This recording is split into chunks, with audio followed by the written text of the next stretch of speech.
Welcome back to the Bloodborne Monster Manual. Today we are going to be covering the Spider of Byrgenwerth, the Keeper of Rituals and one of the most successful students of Master Willem. ROM, the VACUOUS Spider.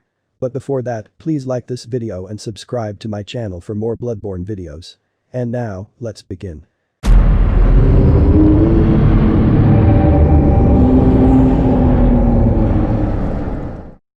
ROM is first mentioned in the note that is located just before the entrance to the Eden Chapel.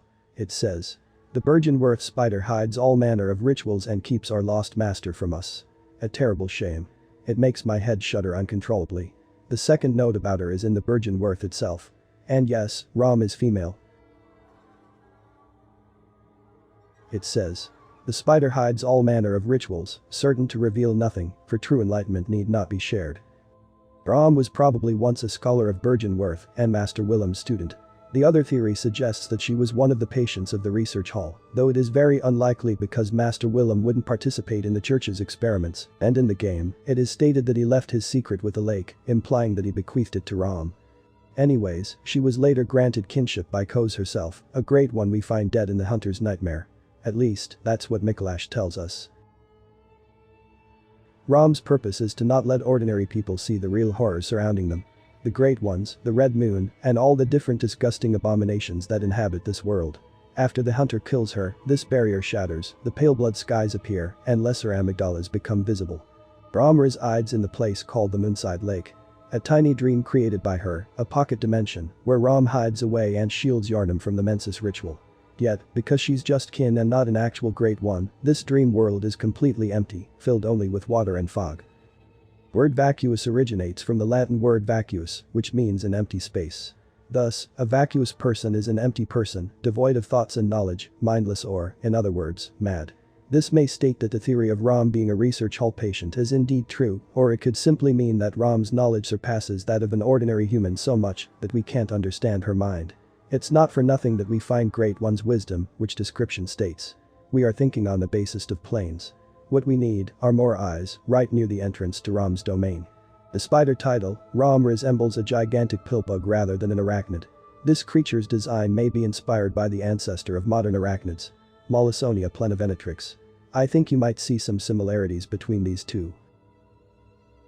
ROM has long tails, a bulbous dark vesicular body with strange glowing flowers growing out of it, a total of 16 tiny legs, and a very hard stone-like head. The front of ROM's body is covered in eyes and holes. This boss is a whole of 3 phobias combined.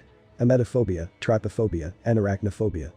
Also, ROM's human face is still quite visible in her spider form. Here, take a good look. It is seen even more clearly in the concept art. I kind of like this detail, as it reminds me of Berserk, where the apostles' human face was still visible in their monster form. There is a mouth, 2 nostrils, and 2 large eyes. By the way, talking about eyes. Most of you probably haven't noticed this detail about her before, and even the Bloodborne comics author hasn't, but ROM doesn't actually have expressionless insect eyes. Those are actual, twitching, human eyes. This detail makes ROM a lot creepier. I personally found it when I was recording footage for this video. Just look at this. Now I don't even feel bad for killing her anymore. This will haunt me in my nightmares, Jesus Christ. At the beginning of the fight, ROM is basically helpless. Her only way to protect herself is through her spawn. A crowd of spiderlings that resemble ROM herself, just not as feeble as her. These guys have sides for their front legs and cause massive amounts of damage, so be wary of them. If you kill them all in the first phase of the fight, you can humiliate ROM just as much as you want. But after she teleports, oh boy, things are getting messy. ROM starts using her arcane attacks and summons a whole meteor shower to attack if the hunter is away and AoE attacks when the hunter is near her.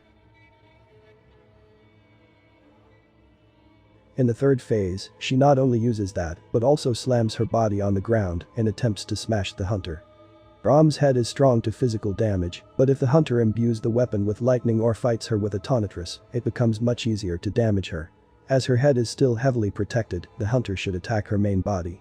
Also, some tips for the new hunters. Her meteor shower can be easily avoided if the hunter runs in a circle around ROM. This way all the rocks will miss their target. Also, it is faster to defeat the spider without killing the children of ROM and just going for the main body, but it is much safer to just slowly mow down all the spiderlings and then go for ROM herself. It is also worth noting that the Altar of Despair, which we find in the upper cathedral ward, looks like a body of ROM that was destroyed by a collapsed roof. It has the same head and legs resembling that of a spider. There are some theories regarding this, but none of them can be considered true. Here are a few.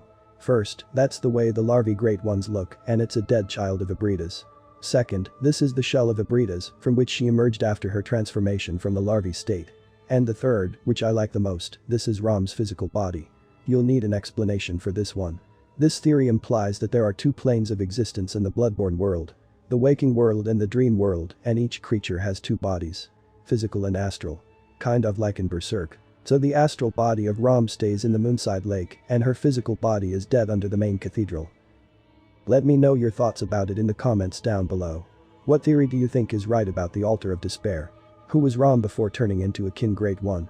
Share this video with your friends who also play Bloodborne, click the thumbs up button and subscribe. And now it is time for the moment you've all been waiting for. Yuri Cheese.